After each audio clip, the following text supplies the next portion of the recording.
Je suis debout au milieu d'une mer d'uniformes de la marine, mon cœur battant comme un tambour de guerre, sachant que ma famille est sur le point de subir le choc de sa vie. Ils pensent que je suis une ratée de la marine, vivotant dans un emploi informatique sans issue. Mais me voilà, colonel Emily Harper, l'une des plus jeunes femmes à diriger l'unité cybernétique des opérations spéciales du renseignement naval, cachée à la vue de tous dans un blazer ennuyeux.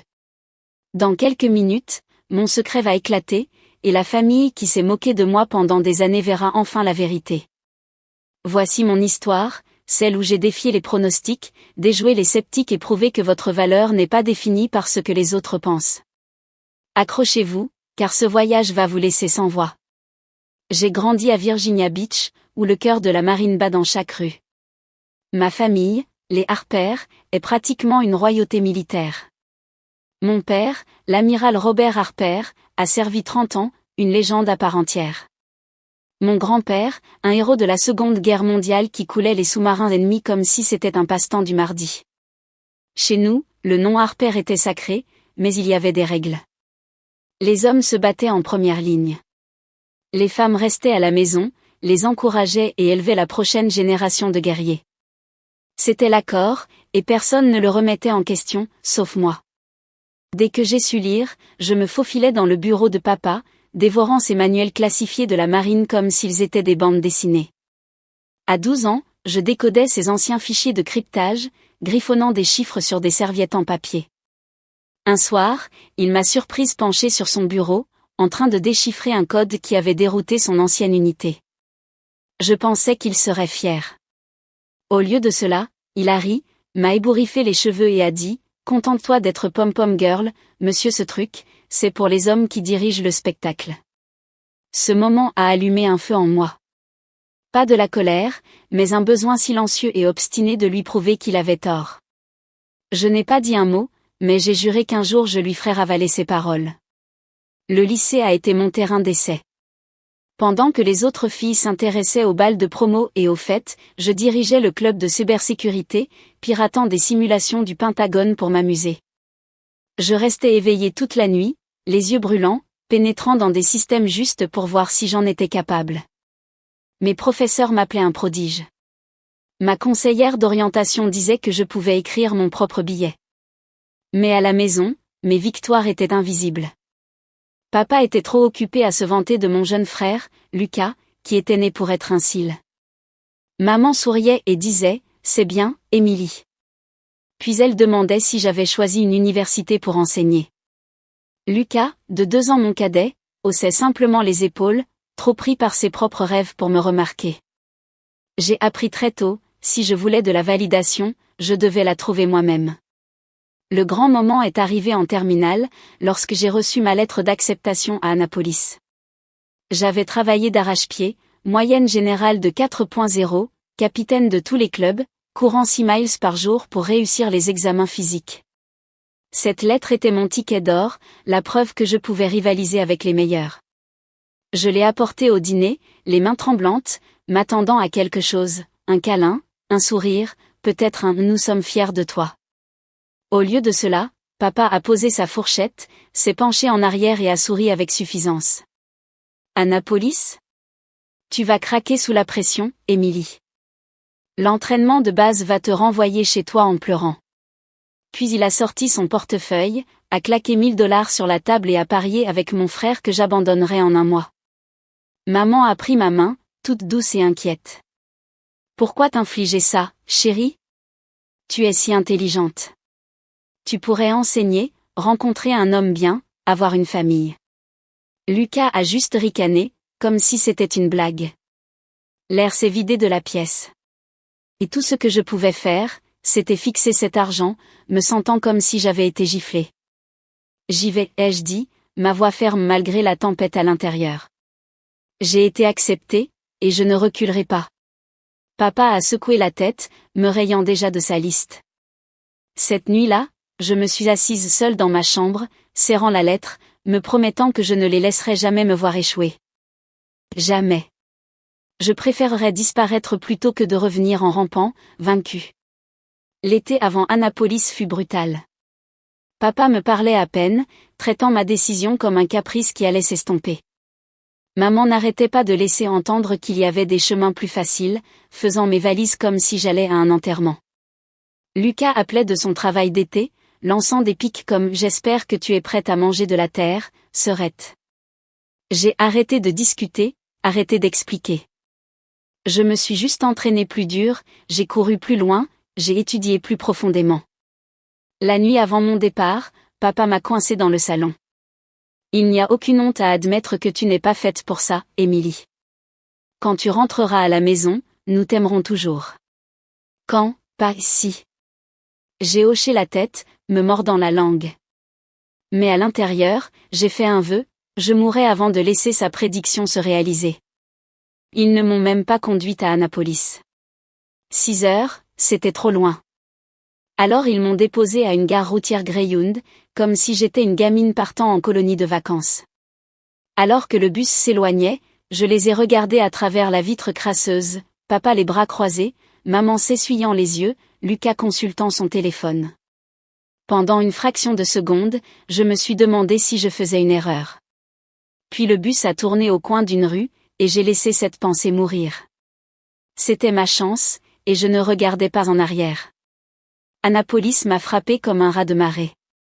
Les hurlements, les exercices, les pompes interminables sous la pluie. C'était tout ce dont papa m'avait prévenu. Et pire encore.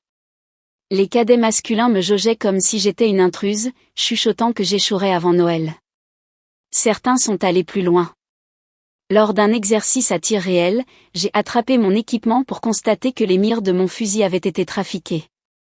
Un faux mouvement et j'aurais pu y passer. Mes mains tremblaient en le réparant, les balles sifflant, sachant que quelqu'un voulait ma peau. Je l'ai signalé, mais l'enquête n'a abouti à rien. Les cadets se serrent les coudes, et j'étais l'étrangère. Cette nuit-là, allongée dans ma couchette, les muscles hurlants, je me suis demandé si papa avait raison. Peut-être que je n'avais pas ma place. Mais ensuite, j'ai rencontré le lieutenant Sarah Vega, une instructrice pragmatique qui a vu quelque chose en moi. Elle m'a surprise en train de décoder un chiffre d'entraînement plus rapidement que n'importe qui dans ma classe et m'a prise à part. Vous avez un cerveau que la plupart de ces types tueraient pour avoir, Harper. Ne laissez pas leurs conneries éteindre votre lumière. Ces mots étaient comme de l'oxygène. Elle a commencé à me donner des tâches supplémentaires, des énigmes complexes, des simulations de cybermission. Quand je les réussissais, elle hochait la tête. Pas de chichi, juste du respect. Pour la première fois, je me sentais vue. Puis est venu le revers qui a failli me briser. Deuxième année, lors d'une simulation de cyberattaque, je menais un piratage en direct lorsqu'une surtension a grillé mon installation. Le choc m'a projeté en arrière, me fracturant le poignet et grillant littéralement mes nerfs. Les médecins ont dit que j'aurais besoin d'une opération, peut-être de mois de rééducation. Pire encore, ils chuchotaient à propos d'une réforme médicale. Aucune honte à reculer, a dit l'un d'eux, faisant écho aux mots de papa si fidèlement que ça m'a donné la chair de poule. Je suis restée allongée dans ce lit d'hôpital, fixant le plafond, regardant mes rêves s'envoler. Mes camarades de classe ont continué sans moi, leurs bottes résonnant dans le couloir. J'ai écrit à la maison, ne m'attendant pas à grand-chose, juste désespérée de prouver que je me battais encore. La réponse de maman fut une page de commérage de quartier et une douce incitation à reconsidérer ma décision. Papa ne s'est pas donné la peine d'écrire. J'étais seule. Sarah s'est présentée à l'improviste, déposant une pile de fichiers cryptés sur ma table de chevet. Vous n'avez pas fini, Harper. Résolvez ça pour la semaine prochaine. Pas de pitié, juste un défi. Elle a continué à venir, me poussant à travailler malgré la douleur, à réfléchir quand mon corps ne pouvait pas bouger. Quand j'ai commencé la kinésithérapie, elle m'a obtenu des séances supplémentaires, m'aboyant dessus comme un sergent instructeur quand je me relâchais. La marine n'a pas besoin de lâches, disait-elle. Elle a besoin de leaders qui sont allés en enfer et en sont revenus. Sa confiance en moi était une bouée de sauvetage. Je me suis accrochée, réapprenant à taper, à bouger, à faire confiance à mon instinct. Au moment de la remise des diplômes, je n'étais pas seulement de retour, j'étais dans les 2% meilleurs de ma promotion, saluant devant une foule qui comprenait ma famille, venue par devoir, pas par fierté. Ils ont applaudi poliment alors que je traversais la scène, mais leur visage disait tout. Pas d'acclamation, pas de câlin, juste des sourires crispés. À la réception, papa m'a serré la main comme si j'étais une étrangère. Tu as réussi, dit-il, comme si c'était un coup de chance. Mais la vraie marine, c'est une autre paire de manches. C'est là que tu atteindras tes limites. J'ai ravalé ma peine, j'ai hoché la tête et je me suis détourné. J'avais prouvé que je pouvais survivre à Annapolis. Maintenant, je devais prouver que je pouvais y réussir. Ma première affectation au renseignement naval fut comme entrer dans une zone de guerre de code et de chaos. J'étais chargé d'arrêter un complot cybernétique terroriste visant les ports américains. Les enjeux étaient énormes, des milliers de vies, des milliards de dollars de dégâts. J'ai travaillé 20 heures par jour, traquant des empreintes numériques sur des serveurs du dark web, déjouant des pirates informatiques qui se croyaient intouchables. Lorsque nous l'avons démantelé, mon commandant a claqué une citation sur mon bureau, me qualifiant de « sacré génie ». Je me sentais vivante, comme si j'avais trouvé ma place dans le monde. J'ai appelé à la maison, espérant que cela pourrait enfin leur faire voir qui j'étais. Maman a répondu, distraite. « C'est bien, ma chérie. Mais quand vas-tu te poser? Tu ne rajeunis pas. » Papa a pris le téléphone. « Lieutenant-commandant, ce n'est qu'un début, Émilie. La plupart s'essoufflent là. Ne deviens pas arrogante. » J'ai raccroché, fixant la citation, me sentant comme si j'avais gagné une bataille qu'il ne reconnaîtrait jamais. Puis Lucas a annoncé qu'il rejoignait les SELS, et la famille a perdu la tête de fierté. Papa l'appelait le vrai Harper, se vantant auprès de tout le monde de son fils guerrier. À Noël, tout tournait autour de l'entraînement de Lucas, de son potentiel, de son avenir. J'ai essayé de partager une victoire de ma dernière opération, mais papa m'a coupé. Émilie joue avec des ordinateurs pendant que Lucas est là-bas, à être un vrai Harper. La pièce a ri, et je me suis senti rétrécir. Cette nuit-là, il m'a prise à part, m'expliquant pourquoi je ne réussirais jamais dans la vraie marine. Quelque chose a craqué. Tu as raison, papa, ai-je dit, la voix froide. Mon chemin est différent. Tellement différent que j'ai fini d'en parler. Il a souri avec suffisance, pensant que j'avais cédé. Mais c'est à ce moment-là que j'ai construit un mur. Plus de mise à jour, plus d'histoire. S'il voulait penser que j'étais une ratée, très bien. Je les laisserai faire. Et je continuerai à gagner là où ils ne pouvaient pas voir. À partir de ce moment-là, j'étais un fantôme pour eux. Pendant qu'ils m'imaginaient coincé dans un bureau quelconque, je gravissais les échelons plus vite que quiconque ne s'y attendait. À 30 ans, j'ai été recruté pour une unité cybernétique des opérations spéciales. Le genre de travail où un faux pas pouvait déclencher une guerre. La sélection fut brutale. 70% ont échoué, vomissant leur tripes ou craquant sous la pression. Je suis entré, j'ai réussi tous les tests et je suis sorti avec un niveau d'habilitation si élevé que je ne pouvais même pas le dire à ma meilleure amie. Quand j'ai reçu l'appel, j'ai célébré seul dans mon appartement, ouvrant une bière et fixant les étoiles. Il n'y avait personne avec qui le partager. Personne qui comprendrait ce que cela signifiait. Mais c'était à moi, et c'était suffisant. J'ai rencontré Ethan Cole lors de cette affectation, un agent de la CIA avec un esprit aussi vif que le mien. Nous nous sommes liés en décodant tard dans la nuit et en buvant du mauvais café, construisant la confiance dans un monde où la confiance est un handicap. Quand nous nous sommes mariés, ce fut une cérémonie rapide sur une base sécurisée. Juste nous et un aumônier. Ma famille s'est présentée, l'air déplacé au milieu de mon équipe. Maman a chuchoté, « Qu'est-ce que tu fais au juste, Émilie? Tu es si secrète. » Papa a coincé Ethan, disant, « Elle est têtue, mais tu la garderas sur la bonne voie, n'est-ce pas? » Ethan a juste souri, trop poli pour leur dire que je tournais déjà en bourrique la plupart de la communauté du renseignement. Cette nuit-là, alors que nous dansions sous des lumières tamisées, il a demandé, « Pourquoi pense-t-il que tu es une ratée? Tu es une sacrée légende. » J'ai soupiré, racontant toute l'histoire, le pari de papa, la pitié de maman, le silence de Lucas. C'est plus facile comme ça, ai-je dit. Ils ont leur version de moi, j'ai la vérité. Ethan m'a serré contre lui. Un jour, ils vont s'étouffer avec cette vérité. J'ai ri, mais au fond de moi, je n'en étais pas si sûre.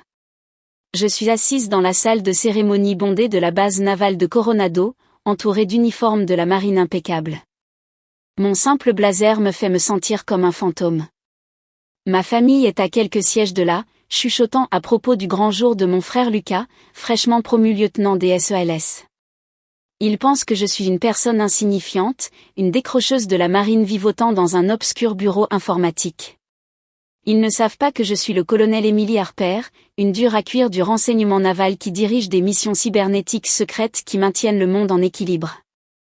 Je suis venu ici pour soutenir Lucas, pour faire profil bas. Mais alors que le général Mark Sullivan monte à la tribune, ses yeux se posent sur moi, et je sais que mon mur soigneusement construit est sur le point de s'effondrer. L'invitation à la cérémonie de promotion de Lucas est restée sur mon comptoir de cuisine pendant des jours, se moquant de moi. Une partie de moi voulait l'ignorer, envoyer une jolie carte et éviter le drame familial. Mon mari, Ethan, m'a regardé me débattre avec sa voix douce mais ferme, « Tu ne leur dois rien, monsieur protège ta paix. » Mais Lucas est mon frère. Et malgré les années de silence entre nous, cela signifie toujours quelque chose. J'y vais, ai-je dit à Ethan, ma décision s'installant comme une pierre. Mais je ne porterai pas mon uniforme. C'est son jour, pas le mien. La mâchoire d'Ethan s'est crispée, comme s'il voulait discuter, mais il a juste hoché la tête. J'essaierai d'arriver après ma réunion. Appelle si tu as besoin de moi. J'ai forcé un sourire, faisant semblant de ne pas entrer dans la fosse aux lions. J'ai choisi ma tenue comme si je me préparais pour une opération secrète. Simple blazer bleu marine, chemisier blanc, cheveux en chignon bas. Rien pour attirer les regards, rien pour laisser deviner les étoiles sur mon vrai uniforme, rangé en lieu sur chez moi. En conduisant vers la base, j'ai répété mes répliques pour les pics inévitables, les commentaires suffisants de papa, les regards apitoyés de maman, l'indifférence de Lucas. Je me suis garé, j'ai pris une profonde inspiration et je me suis glissé dans la foule, espérant me fondre dans la masse. Peine perdue. Maman m'a repéré sur le parking, agitant la main comme si nous étions les meilleurs amis du monde. Émilie, tu es venue. Papa et Lucas se tenaient à côté d'elle, tous deux en civil mais dégageant cette arrogance militaire typique des Harper. C'est bien de te voir soutenir Lucas, a dit papa, son ton impliquant que j'aurais habituellement fait défection. Je me suis mordu la langue, hochant la tête. Je ne manquerais ça pour rien au monde. Maman a passé son bras sous le mien, sa prise plus contrôlante que chaleureuse.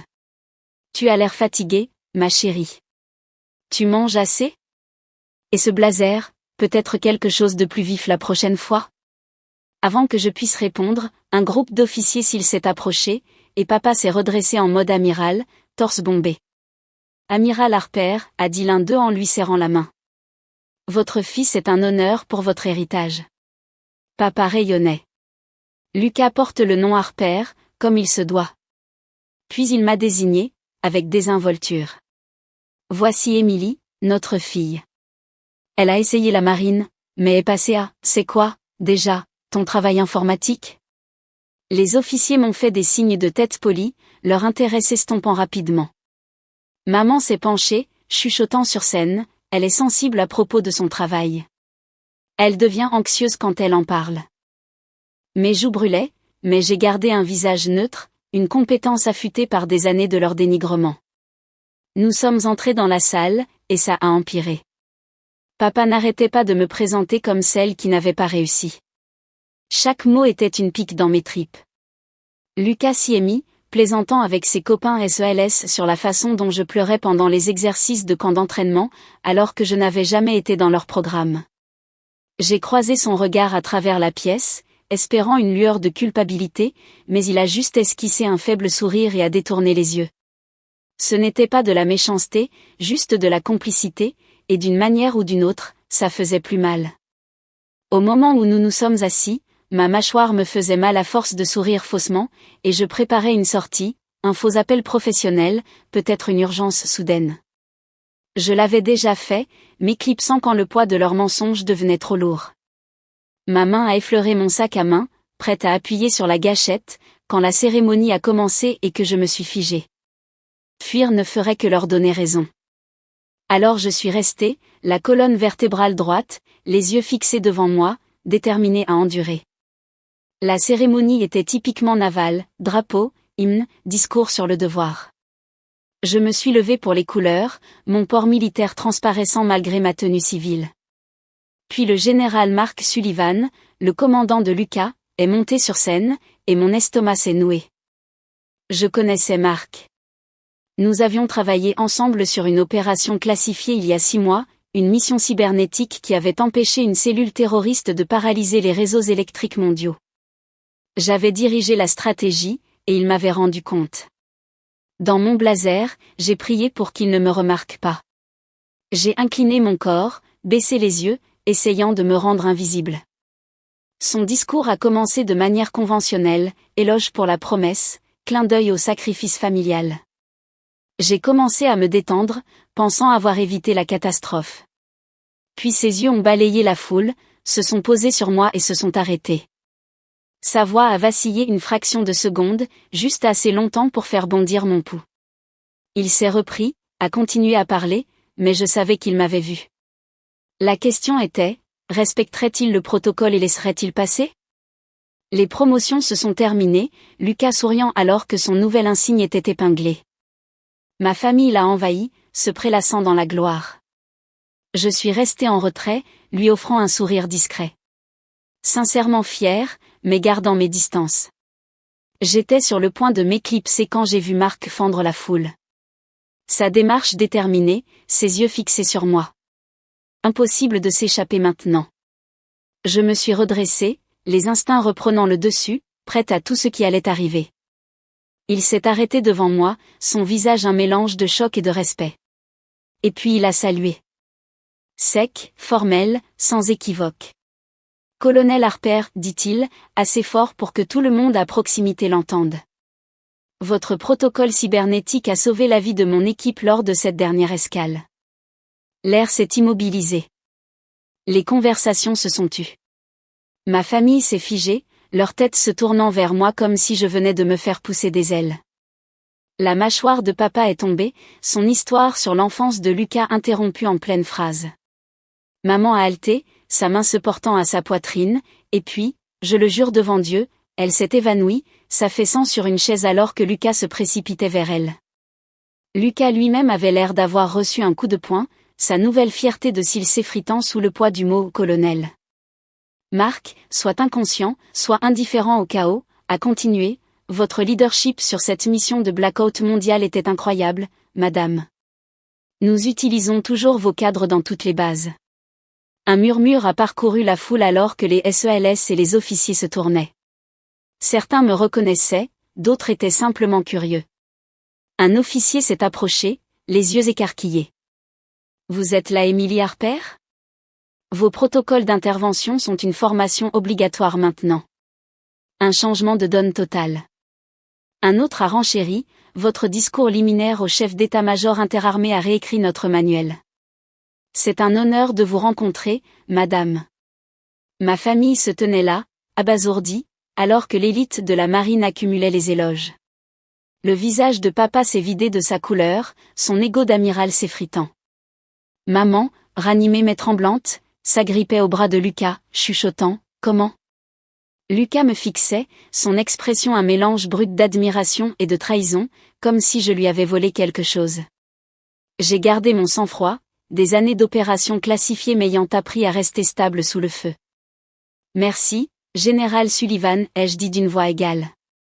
Aujourd'hui, c'est le jour du lieutenant Harper, mon frère. Je suis juste ici en tant que famille. » Mark cligna des yeux, comprenant le lien. « Votre frère ? C'est incroyable. 2 Harper à ce niveau. Votre famille doit être aux anges. » Papa s'avança, la voix tendue, presque accusatrice. « Il y a une erreur ici. Emily est dans l'informatique. Elle n'est pas colonel. » Mark ne broncha pas aucune erreur, monsieur. Le colonel Harper est l'un de nos meilleurs esprits stratégiques. Son travail est classifié, mais sa réputation est légendaire. La foule s'écarta alors que d'autres officiers se joignaient, chacun ajoutant au tas de respect que je n'avais jamais reçu de mon propre sang. J'aurais pu laisser la situation dégénérer, mais je devais y mettre un terme. Général, pouvons-nous programmer un suivi sur l'expansion de la formation, ai-je demandé, lui offrant une porte de sortie. Il a hoché la tête, a salué à nouveau et s'est retiré, emmenant les badauds avec lui. Le silence qui s'ensuivit fut assourdissant. Ma famille me fixait comme si j'étais une étrangère. Papa rompit le premier, la voix basse et sèche. « Qu'est-ce qui se passe, Émilie ?» Je l'ai regardé dans les yeux, calme mais ferme. « Nous devrions parler en privé. » Maman, toujours chancelante, hocha rapidement la tête. « Oui, quelque part de tranquille. » Nous nous sommes dirigés vers une petite salle de conférence à côté du hall, la porte claquant comme une cellule. Les questions ont explosé. « Colonel, lança papa. Quel genre de jeu est-ce » La voix de maman se brisa. Quand est-ce arrivé ? Pourquoi le cacher ? Lucas, secouant la tête, marmonna, pas possible. Tu me surpasses en grade. Pas moyen, bon sang. J'ai envisagé d'esquiver, comme je l'avais fait pendant des années. Mais la vérité se frayait un chemin, ce n'est pas un jeu, ai-je dit, la voix ferme. Je suis colonel depuis plus d'1 an. Avant ça, j'ai gravi des échelons dont vous n'avez jamais entendu parler. Parce que vous avez clairement fait savoir que mes victoires ne comptaient pas. Maman s'est assise sur une chaise, les larmes aux yeux. Comment avons-nous pu ne pas savoir ? Je n'ai pas mâché mes mots. Parce que vous ne vouliez pas. C'était plus facile de croire que j'avais échoué que d'admettre que je pouvais être plus que ce que votre histoire permettait. Le visage de papa s'est durci, la colère montant. Alors tu t'es moqué de nous, nous laissant penser qu'il avait du mal pendant que toi, tu dirigeais le spectacle ? Je me suis approchée, ma propre frustration perçant. Je ne me moquais pas, papa. Je survivais. Chaque fois que j'essayais de partager une promotion, une citation, vous la rejetiez, vous vous en moquiez, ou vous l'attribuiez à des quotas de diversité. J'ai arrêté d'essayer parce que je devais me protéger. Lucas intervint, sa voix plus calme mais brute. Je savais que quelque chose n'allait pas. Ta façon de parler, ta façon de te comporter. Mais je n'ai jamais insisté. J'ai juste suivi. Son honnêteté m'a frappé plus fort que la colère de papa. Avant que nous puissions approfondir, la porte s'est ouverte et Ethan s'est précipité, le visage crispé d'inquiétude. Désolé, je suis en retard. La réunion s'est prolongée. Il s'est approché de moi, sa main trouvant mon dos, m'ancrant. J'ai raté quelque chose ? L'absurdité de la question a brisé la tension. Lucas a laissé échapper un petit rire stupéfait. Ouais, on peut dire ça, ai-je dit, un sourire ironique se dessinant. Ils viennent de découvrir que je ne suis pas une ratée. Les yeux d'Ethan ont balayé la pièce, lisant l'ambiance instantanément. Il s'est tourné vers papa, tendant la main. Le colonel Harper est l'une des meilleures du service, monsieur. Travailler avec elle est un privilège. Papa lui a serré la main par automatisme, toujours sous le choc. Un autre coup est venu, et Mark Sullivan est apparu, son ton urgent. Colonel Harper, je déteste interrompre, mais nous avons une situation. C'est sensible.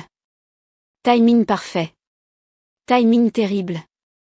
Peu importait. La pièce s'est tue alors que la réalité de mon rôle s'imposait. J'arrive tout de suite, ai-je dit, puis je me suis tournée vers ma famille. Ce n'est pas fini. Nous parlerons plus tard. Ethan est resté derrière, murmurant, je m'occupe des choses ici. La situation était une question de protocole Manora, mais cela m'a donné une seconde pour respirer. Dans le couloir, j'ai entendu Ethan leur parler à travers la porte entr'ouverte. Elle n'a jamais voulu vous faire honte. C'est pourquoi elle s'est tue.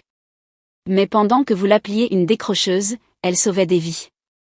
La réponse de papa était trop faible pour être entendue. Mais celle d'Ethan ne l'était pas, avec respect, monsieur, ce que vous croyez ne change pas qui elle est. Elle est exceptionnelle. Les seuls qui ne l'ont pas vue sont dans cette pièce. Une semaine plus tard, nous nous sommes réunis chez mes parents pour le dîner. Le premier repas non festif depuis des années. Papa avait appelé lui-même, sa voix formelle, comme s'il invitait un dignitaire. Rien que cela ressemblait à un changement. Maman nous a accueillis à la porte, son vernis habituel adouci par quelque chose de réel. Merci d'être venu, dit-elle en me serrant doucement dans ses bras. Papa se tenait dans le salon, se levant à notre entrée, une courtoisie militaire que je n'avais jamais reçue de sa part. Lucas était là, sa bravade de cils atténuée, remplacée par une curiosité prudente. Le dîner a commencé de manière guindée. Tout le monde marchait sur des œufs autour de la vérité. Puis papa a posé sa fourchette, m'a regardé et a dit « J'ai beaucoup réfléchi, Émilie. Je te dois des excuses. » Au pluriel. Je me suis figée, la fourchette à mi-chemin de ma bouche. Je t'ai jugé sur la base d'idées anciennes et fausses. Je t'ai rejeté sans te voir.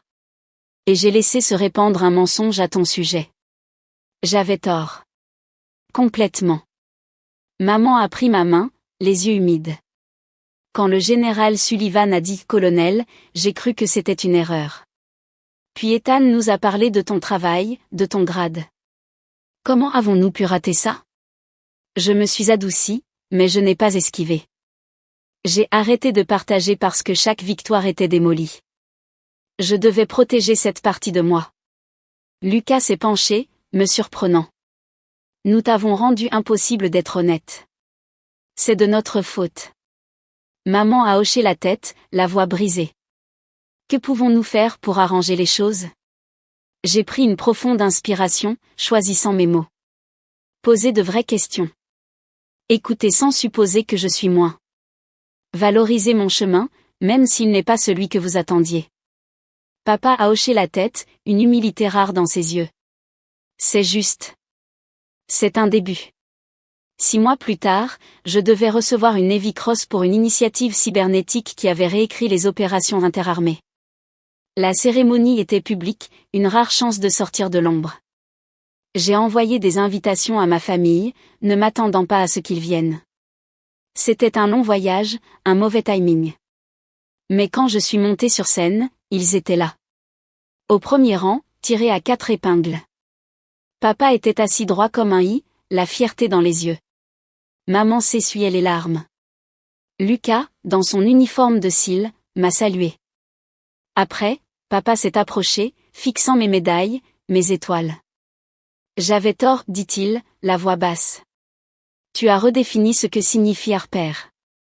Je lui ai serré la main, puis je l'ai étreint, rompant le protocole.